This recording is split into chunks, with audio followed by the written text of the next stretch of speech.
नमस्कार, मैं Arun Kumar Ojha, CM India TV और सीने आजकल न्यूज में आप सभी दर्शकों का स्वागत है। मैं अभी संदेश भोजपुर बिहार के नारायणपुर गांव में हूं। यहां किसानों को कई समस्याएं हैं। आइए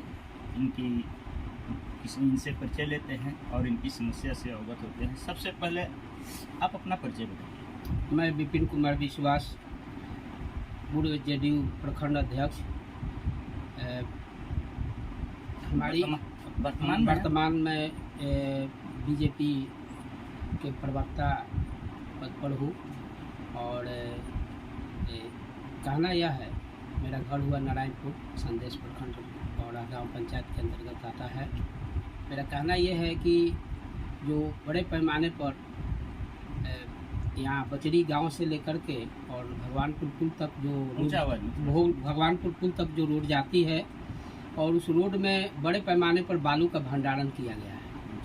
और मेरे पिताजी पहले जीवित थे तो वही सब देखते थे, लेकिन हम लोगों का जब पारिवारिक बंटवारा हो रहा था तो मैं सभी जमीन अपने भूमि का पैमाइश करवाया। तो गांव पंचायत के अंतर्गत मेरा एक दो खाता है और उस खाता के अंतर्गत एक प्लॉट है और उस प्लॉट में आरओ के द्वारा बीच जमीन से रोड बना दिया गया है, जबकि वहाँ पर आरओ का आपकी इजाज़त के बगैर ये सड़क बन गया बिना परमिशन के। मेरे कृषि परिवार ने इसके लिए परमिशन नहीं दिया है और एक बार उसके लिए विवाद भी हुआ था पूर्व में, और उस विवाद में रोका रोकी हुआ तो बोला गया कि आप लोगों को मुआवजा इसका दिया जाएगा। तो मैं बाद में खुद अब मैं भी अमीन हूँ, ज़मीन वगैरह पैमाइश करता हूँ, जानता हूँ, लेकिन मेरा ये प्रोफेशन नहीं है। तो मैं उसको मापी किया तो वहाँ रोड आरओ का उपलब्ध है, नहर का पुरवारी बैंड पर है, लेकिन उसने पता नहीं क्या उस समय ठेकेदार को लगा कि वहाँ जो इरिगेशन विभाग का पुल था उसी से उसको क्रॉस करके और बहुत सारे किसानों को उनका ज़मीन जो है बर्बाद कर बना दिया। तो हम इस बात को अधीक्षण अभियंता को सूचित किए और हम लिखित आवेदन दिए और उन्होंने जांच का भी कार्यपालक अभियंता पीओ को दिया है। और खनन पदाधिकारी को मैंने सूचित किया कि भाई यहाँ हम लोगों का ज़मीन में रास्ता बन गया है, लेकिन वहाँ ट्रक जो है बड़े पैमाने पर बड़ी बड़ी ट्रकें आ जा रही हैं, तो हम लोगों का अगल बगल का ज़मीन आपके ज़मीन में जो ये बालू का भंडारण हुआ है उससे आपको कमीशन मिलता है कि नहीं? हमारे जमीन में बालू का भंडारण नहीं हुआ है तो? और हमारे जमीन से दक्षिण अलग बहुत सारा भंडारण हुआ है और उस रास्ते से आता जाता है और रास्ते से आता जाता है तो ट्रक वाला मेरे जमीन में भी होके जाता है। अब हम उतना कहाँ कितना दे रहे, ऐसे अधिकारी हमको मिले जो पता नहीं कैसे ही लोग परमिशन दे देते हैं इस कार्य के लिए। एनओसी करना है तो कहीं से भी आंख बंद करके प्रभावित आदमी जाता है, एनओसी हो जाता है। ये पता नहीं है कि किसका मकान है या किसकी का निजी जमीन है, इसकी जांच अधिकारी नहीं करते। इसका मतलब ये है कि आपके जमीन में ये एनओसी दे करके और ये सड़क बना दिया गया। हाँ, बनाया गया तभी ना बना हो, बिना एनओसी के तो सड़क बनेगा नहीं, चाहे जिसने दिया हो। इसमें क्या कहेंगे आप? हम कहेंगे कि सारा सड़क नाजायज है, उसको जांच होना चाहिए। मैं तो अभी इस बात को आपको कहा हूँ कि जो कभी भी अधिकारी लेआउट होता है किसी योजना का तो अधिकारी क्या स्थल पर आते हैं, आप भी इस बात को जानते हैं, वैसे ही वहीं से ले आउट हो जाता है। कौन एनओसी देता है इस सड़क के लिए? सड़क का एनओसी अंचलाधिकारी देते होंगे हमारे समझ से। इस प्रकार के तो ग्रामीण सड़क का तो अंचलाधिकारी ही ना देते होंगे।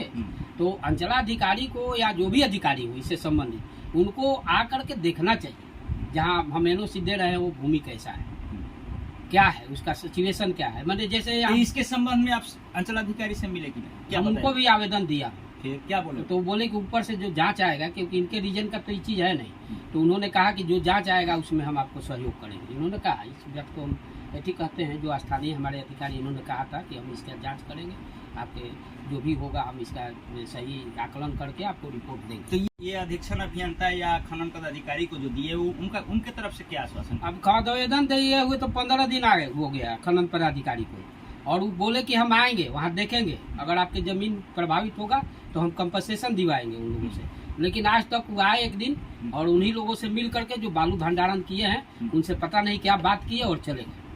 आगे क्या? फिर हम उनके पास फोन किए तो बोले कि अच्छा हम थाना प्रभारी से कह देते हैं। ये आज तक उनका न कोई हमारे पास फोन आया, न कोई इससे संबंधित अधिकारी जो होंगे इनके माध्यम से जो। तो वे लोग तो कुछ नहीं किया, अब आगे के लिए क्या सोच रहे हैं? आगे हम इस चीज़ को हम उनको राइट टू इन्फॉर्मेशन में मांगे हैं कि अभी तक आपने क्या इसे मेरे आवेदन पर क्या आपने कार्रवाई की है, इसका एक सत्यापित कॉपी में हमको ब्यौरा उपलब्ध कराइए। अगर ऐसा नहीं होगा तो मैं हाई कोर्ट जाऊँगा, इन लोगों के आगे उसमें हाई कोर्ट जाऊँगा, क्योंकि मैं तो न्याय के लिए लड़ रहा हूँ। मेरा पूरा ज़मीन वहाँ बर्बाद हो गया है इनके कारण। अगर ये बालू भंडारण की स्वीकृति नहीं देते तो हम ही नहीं प्रभावित हैं, और कुछ लोग भय से नहीं बोल रहे हैं इस बात को।